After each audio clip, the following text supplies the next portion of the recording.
Le temps passe très vite et puis nous n'avons aucune possibilité pour retenir le temps. Le temps passe et ça passe.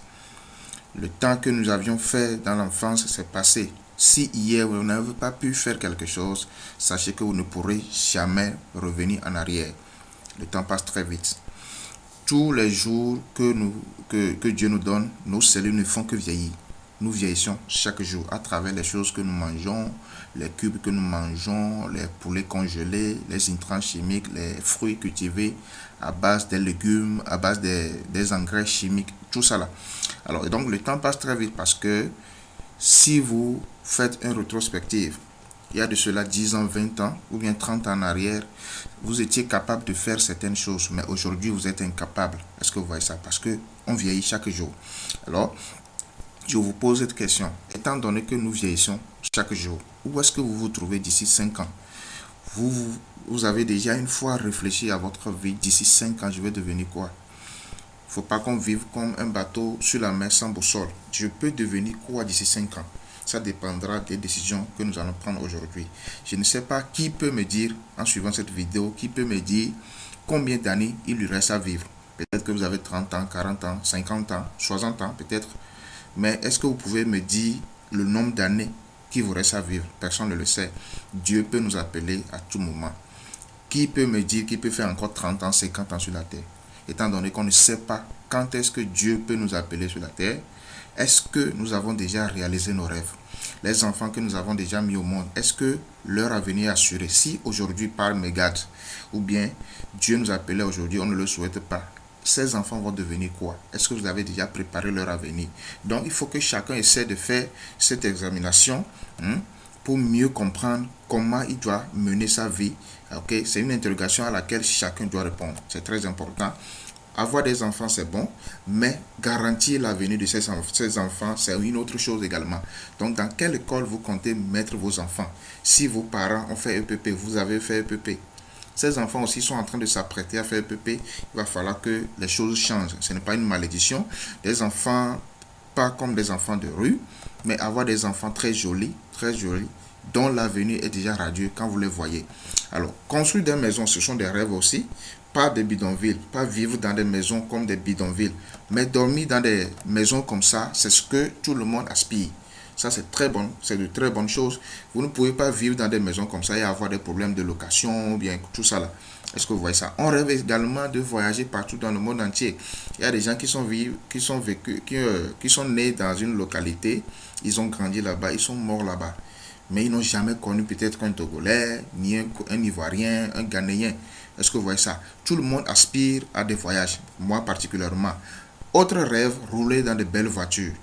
Rouler dans de belles voitures pour que vous soyez un peu respectés. Okay? Ceux qui roulent dans les voitures, ce ne sont pas des gens qui gagnent des millions.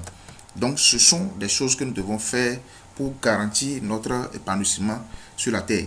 Alors, je dis ici, ne minimisez pas le pouvoir de l'argent. Jamais. Ne minimisez jamais le pouvoir de l'argent. Un sourire sans argent est carrément différent d'un sourire avec de l'argent. L'argent est un pouvoir. L'argent, c'est une langue. C'est une langue que tout le monde comprend. Dans tous les pays, c'est un langage que tout le monde comprend. Qui, en tant qu'homme, n'a jamais été barré par une fille juste parce qu'il n'avait pas d'argent? Il y en a plein. Tu n'as pas d'argent, tu peux être chaud n'importe comment, tu peux cirer tes chaussures, tu peux repasser tes habits. La fille ne te regarde pas parce que c'est l'argent. L'argent contribue à la négociation. Est-ce que vous comprenez ce que je dis? Tout le monde comprend déjà. Alors, qui aussi n'a jamais perdu ou bien a une fois perdu un membre de sa famille juste parce qu'il y avait manque d'argent ou bien il n'y avait pas assez d'argent pour sauver la personne et la personne perd la vie? Vous arrivez des fois dans les hôpitaux, le patient est à l'agonie. Le médecin vous dit que si vous ne versez pas tel montant pour que je fasse l'opération, je ne touche pas le malade. Et des fois, il y a des gens qui meurent. Vous avez une fois perdu quelqu'un de votre famille parce qu'il n'y avait pas de l'argent. Est-ce que vous pouvez imaginer le pouvoir de l'argent? Et avec tout ça là, nous sommes dans un monde où les gens comprennent le langage argent et on va se permettre de jouer avec de l'argent. Qu'est-ce que la Bible nous dit? On fait des repas pour se divertir. Le vin rend la vie joyeuse Et l'argent répond à tout. La Bible a été claire là-dessus. L'argent répond à tout. On ne peut pas vivre sans argent. Mais je ne suis pas en train de dire de traverser nos valeurs ou bien de transcender nos valeurs pour de l'argent. Non. Nous devons gagner de l'argent à tout prix, mais pas à n'importe quel prix. Je ne dis pas qu'il faut tout faire pour de l'argent. Non. Nous devons avoir de l'argent. Ça, c'est une certitude. Alors, c'est ce que la Bible a dit.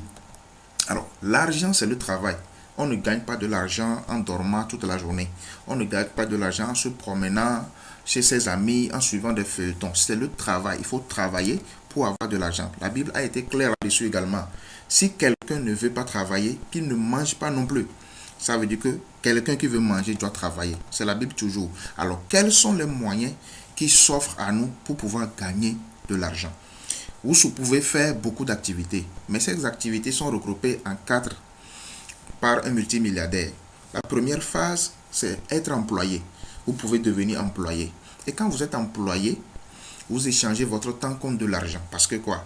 Vous quittez le matin très tôt, vous allez au service. Vous bravez l'embouteillage, vous allez au service, on crie sur vous, on vous donne des ordres, que ça vous plaise ou non. Même votre enfant peut vous donner des ordres parce que c'est lui qui contrôle.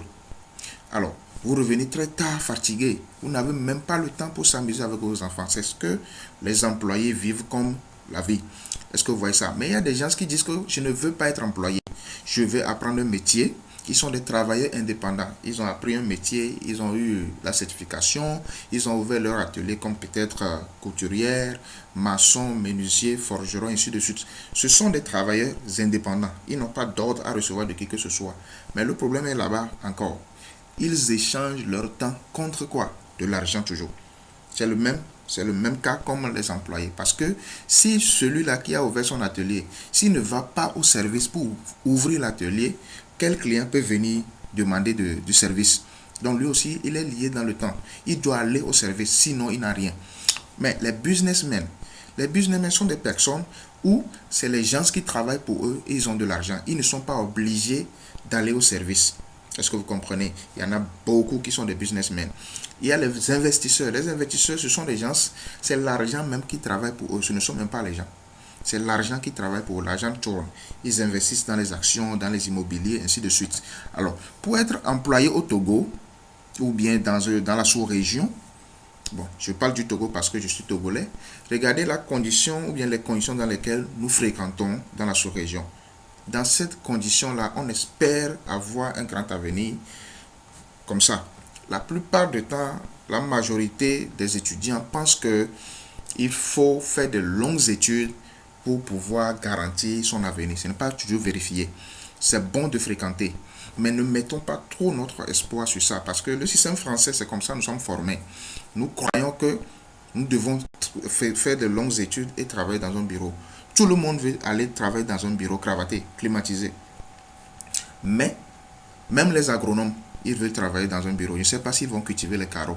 Est-ce que vous voyez ça? Donc, c'est des réalités qui nous font penser que qu'est-ce que l'avenir nous garantit. Regardez ceci. L'université, ou bien les universités produisent plus de 3500 étudiants diplômés chaque année et qui sont déversés sur le marché. Maintenant, combien d'entreprises sont créées pour essayer de les embaucher? Il n'y en a pas assez. Est-ce que vous voyez ça? Donc, c'est des questions. Regardez bien. Après de longues études, ce qui va se passer, on va attendre que le gouvernement lance des concours. Le gouvernement même est à bout de souffle parce qu'il n'arrive plus à gérer cette situation. Tout le monde veut qu'on lance des concours, ils vont aller. C'est un concours qu'on a lancé et vous voyez toute cette population-là qui veut opter pour ça. Maintenant, il y a un monsieur, c'est un pasteur. Il va essayer de vous dire quelque chose à travers une petite vidéo. Suivez plutôt.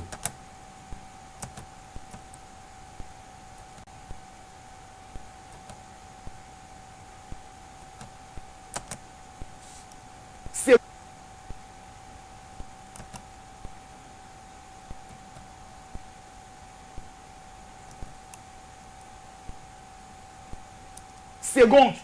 Et puis troisièmement, je n'ai même pas eu BPC. À part CP, là, j'ai plus haut diplôme.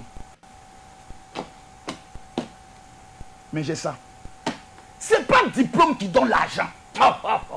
C'est pas papier longuet qui donne l'argent. Il faut avoir les codes. C'est une question de code. Ah, qu'on n'est pas à demander. Tu n'as pas les codes, tu vas taper poteau. plusieurs personnes sont en train de perdre leur vie, sont dans les oh là là. Donc je ne... Alors, et donc le pasteur a été clair. Donc ce ne sont pas des longues études, des bons diplômes qui garantissent l'argent. Alors ce qui va se passer quand vous êtes embauché quelque part, à la fin du mois, voilà le scénario qui se présente. Le monsieur, il est à la caisse, mais les dépenses qu'il attend déjà, c'est énorme. Facture de courant, facture d'eau, dépenses quotidiennes, les prêts bancaires, les dépenses en santé, les loyers, scolarité des enfants, les imprévus, tout ça, là, ça l'attend. Ce qui fait que le porte-monnaie ne garde pas beaucoup l'argent. Pas pour longtemps. Après quelques temps, c'est fini. Donc, ceux qui veulent devenir travailleurs indépendants, comme ce monsieur qui est un forgeron, vous imaginez un peu l'énergie qu'il est en train de déployer ici.